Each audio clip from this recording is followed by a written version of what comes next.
Un désert de sel à perte de vue. Au cœur de la Camargue, l'étang de Vacarès atteint des records en concentration de sel.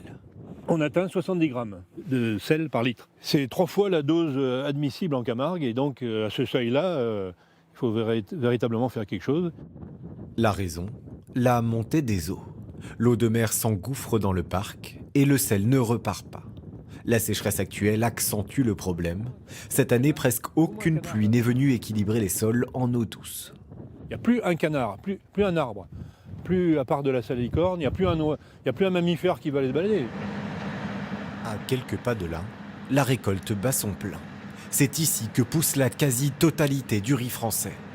Pour l'heure, le sel n'a pas entraîné de baisse de rendement sur la production de Sébastien, mais l'inquiétude grandit. Il doit détourner l'eau du Rhône pour dessaler ses cultures.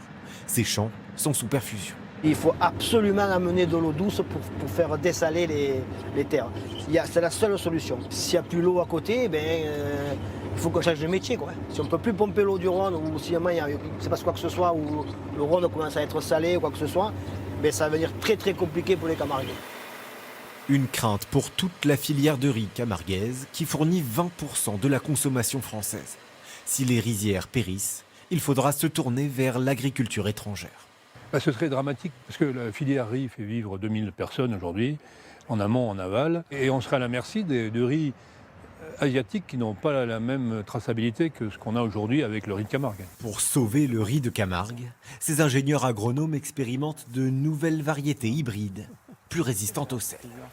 Ouais, c'est absolument superbe. Il y en a 330, Oui, à peu près de moyenne. 330 grains. Sur ces parcelles, ils mettent les variétés à l'épreuve et sélectionnent les meilleures candidates. On rajoute du sel et on regarde le comportement de la variété en termes de teneur par gramme par litre par rapport à l'eau de mer, comment se comporte l'hybride.